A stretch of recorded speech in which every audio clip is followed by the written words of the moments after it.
Good morning students, welcome to Shiva Bio classes. Today we continue class 9th chapter the fundamental unit of life. Today our topic is endoplasmic reticulum. It is a large network of membrane bound tubes and sheets, and it look like long tubules or round or oblong bags that are vesicles. Fine. ER is similar to plasma membrane. किससे मिलता जुलता है ये? Plasma membrane से. क्यों? Because plasma membrane is made up of lipid and protein. तो lipid और protein से मिलके बनी है प्लाज्मा मेम्ब्रेन. तो एंडोप्लाज्मिक रेटिकुलम भी जो है वो लिपिड और प्रोटीन से मिलके बना हुआ है. अब देखते हैं डायग्राम में. ये देखो, ये स्ट्रक्चर है. ये न्यूक्लियर मेम्ब्रेन से स्टार्ट होके प्लाज्मा मेम्ब्रेन तक एक्सटेंड हो जाएगा. न्यूक्लियर मेम्ब्रेन से स्टार्ट होके प्लाज्मा मेम्ब्रेन तक एक्सटेंड होता है. That is endoplasmic reticulum. Endoplasmic reticulum का बच्चों एक फंक्शन बहुत ज़रूरी होता है. वो क्या है?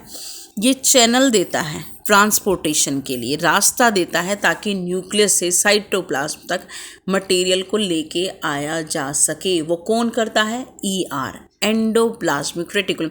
जो भी इंफॉर्मेशन देता है, जो भी मटेरियल ये बनाता है, तो उसको कौन लेके आता है? ER लेके आता है.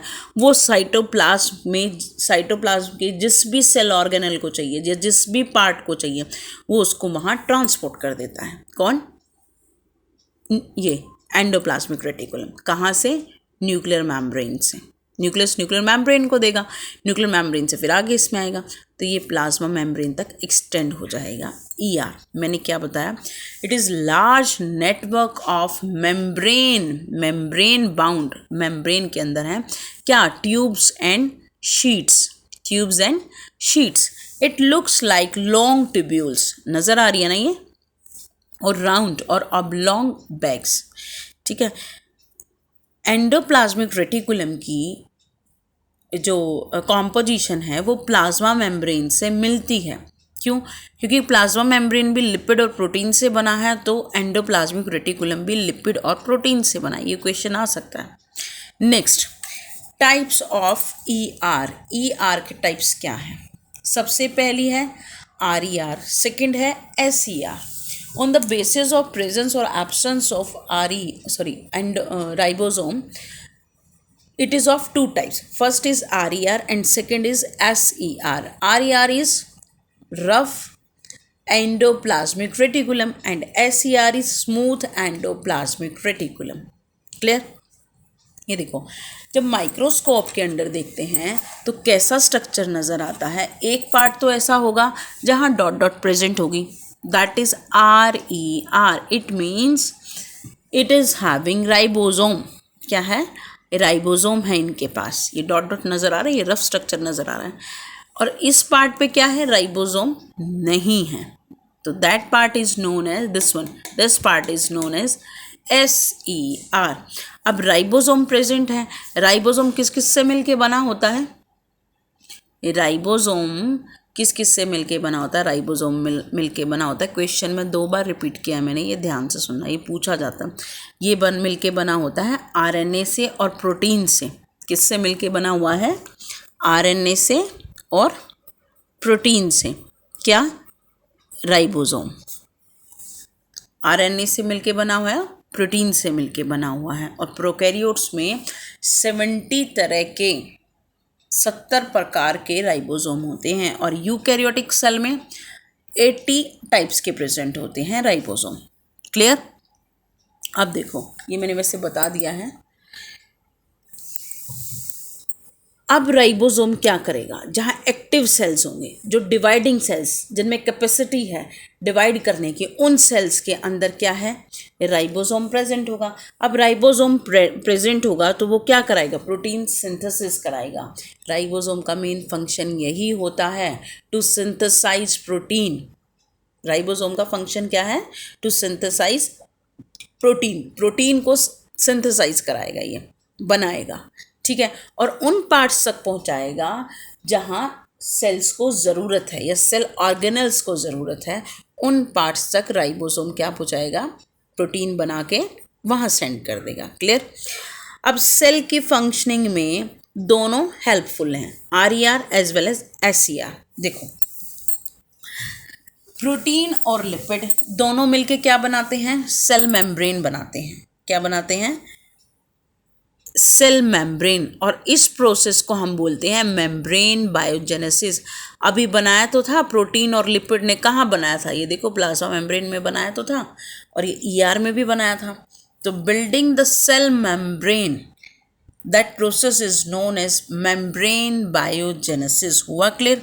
सबसे पहला पॉइंट तो हमारा यहीं से आ गया। Second, protein act as enzymes and protein as well as lipid act as hormones। ये जो एंजाइम है ये क्या है, क्या बताना चाह रहा है ये कि जो प्रोटीन है एंजाइम की तरह भी एक्ट करता है, लेकिन प्रोटीन और लिपिड दोनों हार्मोन की तरह भी एक्ट करते हैं। हुआ क्लियर। एंजाइम में सिर्फ किसका इन्वॉल्वमेंट है, प्रोटीन का, लिपिड का कोई इन्वॉल्वमेंट नहीं है, लेकिन हार्मोन में कुछ प्रोटीन्स ऐसे हैं और कुछ लिपिड्स ऐसे हैं जो हार्मोन की तरह काम करते हैं। ठीक है। अब क्या है, डिफरेंट सेल्स हैं, डिफरेंट सेल में डिफरेंट अपीयरेंस होती है एंडोप्लाज्मिक रेटिकुलम की। बहुत सारे सेल्स हैं, जैसे RBC है, ठीक है, WBC है, नर्व सेल है और मसल सेल है। हो गया क्लियर। तो अब देखते हैं आगे। अब ER का फंक्शन क्या है ये मैंने आपको बता दिया है। It serves as channel for transport of materials specially proteins. Specially क्या करता है, ये प्रोटीन को ट्रांसपोर्ट करता है न्यूक्लियस से साइटोप्लाज्म के अंदर, और साइटोप्लाज्म से न्यूक्लियस के अंदर बहुत सारी चीज़ें सेंड करता है। इसको भी तो मटीरियल चाहिए, न्यूक्लियस को भी। ठीक है। अब आगे क्या है, ये साइटोप्लाज्मिक फ्रेमवर्क को बनाता है। It provides a surface for some of the biochemical activities of the cell. जो केमिकल रिएक्शंस होती हैं, केमिकल एक्टिविटीज़ होती हैं सेल के अंदर, उसी को हम क्या बोलेंगे, बायोकेमिकल एक्टिविटी। क्लियर। क्योंकि वो सेल के अंदर हो रही है केमिकल रिएक्शन, तो इसीलिए हम उसको बायोकेमिकल एक्टिविटी या रिएक्शन बोल रहे हैं।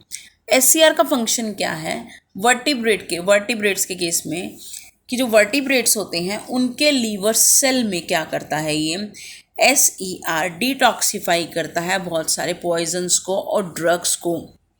कहाँ से, लीवर सेल में। SCR क्या करता है, रिमूवल करता है वेस्टेज का, जैसे पॉइजन्स हुए, ड्रग्स हुए, किसके केस में, वर्टिब्रेट्स के केस में। हो गया क्लियर। आज का टॉपिक यहीं तक है। अगर कुछ भी समझ ना आए तो प्लीज़ कमेंट बॉक्स में मुझे बताइए। ठीक है, मैं दोबारा रिपीट कर देती हूँ। एंडोप्लाज्मिक रेटिकुलम के बारे में मैंने बताया, ये मेम्ब्रेन बाउंड है, ट्यूब और शीट से मिलके बना हुआ है। ठीक है। ये लॉन्ग ट्यूब्यूल की तरह नज़र आता है, राउंड है, ऑब्लॉन्ग बैग है। और ER जो होता है उसका जो कॉम्पोजिशन होता है प्लाज्मा मेम्ब्रेन से मिलके बना होता है, और वो लिपिड और प्रोटीन से मिलके बनी होती है। अब अगर प्रेजेंट होगा राइबोसोम तो RER होगा, अगर प्रेजेंट नहीं होगा तो SCR होगा। और अगर राइबोसोम प्रेजेंट है तो इसका मतलब है, मैंने बता दिया पहले ही, कि प्रोटीन की सिंथेसिस कराएगा, और SCR के केस में क्या होगा, लिपिड की या फैट की फॉर्मेशन कराएगा। हुआ क्लियर। और जो डिवाइडिंग सेल्स होंगे, एक्टिव सेल्स होंगे, उसमें राइबोसोम प्रोटीन बनाएगा और वहाँ तक पहुँचाएगा जहाँ ज़रूरत है सेल को, ये सेल ऑर्गेनेल्स को, सेल के किसी भी पार्ट को ज़रूरत है। ठीक है, वो दूसरे सेल को भी दे सकता है। अब नेक्स्ट क्या है, प्रोटीन। अब देखो इसमें क्या किया, इसने प्रोटीन बनाया, RER ने प्रोटीन बनाया और इसने लिपिड बनाया। अब इसमें क्या है, ये हम ऊपर पढ़ चुके हैं यहाँ कि ER is quite similar to plasma membrane. अब इसमें क्या है, ये मेम्ब्रेन बायोजेनेसिस करता है, यानी कि सेल मेम्ब्रेन को बनाता है, और प्रोटीन एक्ट करता है एंजाइम की तरह, और protein as well as lipid act as hormone. Hormone के केस में प्रोटीन भी हो सकता है और लिपिड भी हो सकता है, लेकिन एंजाइम के केस में सिर्फ प्रोटीन होगा। और डिफरेंट सेल्स में डिफरेंट अपीयरेंस होती है, जैसे मैच्योर RBC में कुछ और है। ठीक है, तो ये सब तुम देख लेना। अब नेक्स्ट क्या है, इसका फंक्शन क्या है, ये मैंने पहले स्टार्टिंग में ही बता दिया था। मेन फंक्शन ER का क्या है, चैनल प्रोवाइड करता है। आगे हम पढ़ेंगे गोल्गी एपेरेटस, उसमें क्या है, वो मटेरियल को स्टोर करेगा, मॉडिफाई करेगा, पैक करेगा उसको, फिर उसको आगे सेंड करेगा वेसिकल की फॉर्म में। लेकिन यहाँ क्या है, ये चैनल प्रोवाइड कर रहा है। हुआ क्लियर? अब उसके बाद क्या है, किस किस के बीच में होगा, between various regions of cytoplasm and between cytoplasm and nucleus. अब इसने क्या बात बोली है कि साइटोप्लाज्म में जो सेल ऑर्गेनल्स हैं उसमें भी आपस में डिस्ट्रीब्यूट होगा मटेरियल, लेकिन साथ के साइड साइटोप्लाज्म और न्यूक्लियस में भी होगा। ये साइटोप्लाज्मिक फ्रेमवर्क देता है। ठीक है, अब देखिए तो अंडरस्टूड है कि साइटोप्लाज्मिक फ्रेमवर्क तो देगा ही। इसमें क्या कर रही है, न्यूक्लियर मेम्ब्रेन से एक्सटेंड हो रहा है और कहाँ तक, प्लाज्मा मेम्ब्रेन तक। हो गया क्लियर? अब नेक्स्ट क्या है, बायोकेमिकल एक्टिविटीज़ वही होती है जो केमिकल एक्टिविटीज़ किसी भी लिविंग सेल में हो। ठीक, अब क्या है, वर्टिब्रेट्स के केस में जो लीवर होता है ना, तो उसमें SCR स्मूथ एंडोप्लाज्मिक रेटिकुलम गंदगी को बाहर निकालता है, पॉइजन को और ड्रग्स को। If you like my video, then please like and share it and subscribe my channel. Thank you.